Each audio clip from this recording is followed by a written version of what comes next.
beraber toy box açıyoruz. Arkadaşlar kırmızı, mavi ve sarı toy box'ımız var.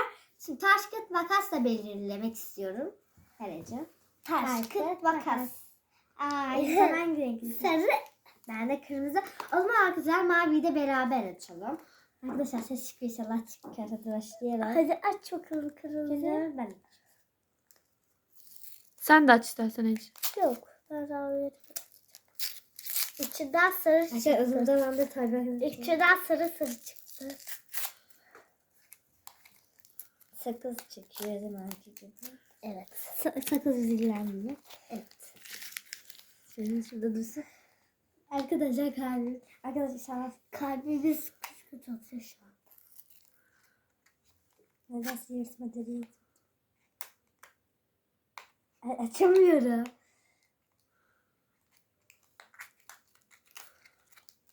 Acaba içinden ne çıkacak? Çıkmadı ya. Ucundan gördüm arkadaşlar. Ama arkadaşlar bana hiç çıkmamıştı. Yine de mutluyum. Ama arkadaşlar keşke çıksaydı ya. Çok ümidim vardı. Bu ne? Ben bunu hemen kırarım ki çok basit. Sadece bir parçalı ya. Kırdım bile. Böyle bir şey çıktı. Bu ne ya? Şuradan su dolduruyorsun. Sadece böyle bitkinin ısısını için. Ben de sıra ben açıyorum. Çıkmadı. Şöyle şurada dursun. Ben de geldim içine açıyorum. Benimkinin içinden pembe çıktı. Pembesi o da pembesi kalmamış. Şurada dursun. Arkadaşlar sakız bizi ilgilendirmez gerçekten. Şunu Şunu koy. alalım.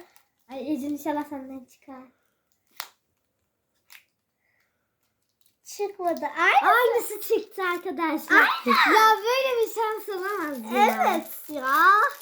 Aynı çıktı. Aynı şey çıktı. Seninki yeşil benimki mavi. Ya bunu da beraber açalım. Öbür Bekle. tarafından sen. Sen Yok, oraya ben yat. bunu vereceğim. Sen de kutuya açarsın. Yat. Bunun içinden Ya bunun içine aynısı çıktı. mavi çıktı. Sıksın çıkar. Belki içinden çıkabilir bunu. Mavi çıktı. Sen de kutuya aç. Bu arada arkadaşlar 3 tane de sakalımız oldu. Başka bir şey çıktı. Açamadım. İçinde kaldı şey. Tamam. Araba çıktı. Araba çıktı ya. Arkadaşlar genel. O zaman ben bunu nasıl kuracağım ki? Ay dur. Bence şöyle olacak. Doğru. Ece ben şöyle arayayım. Ben bizde vardı ki zaten. Ece kuramadım. Nasıl ya?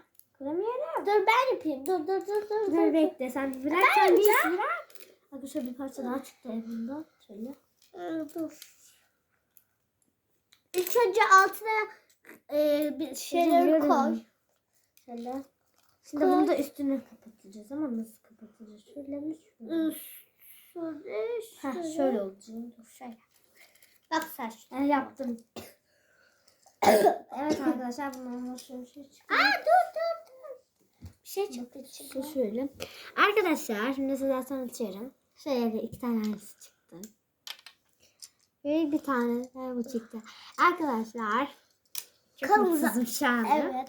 Evet arkadaşlar eğer 20 abone olursak ve 30 tane like gelirse part 2 gelecek. Kanalımıza abone olup like atmayı unutmayın. Görüşürüz.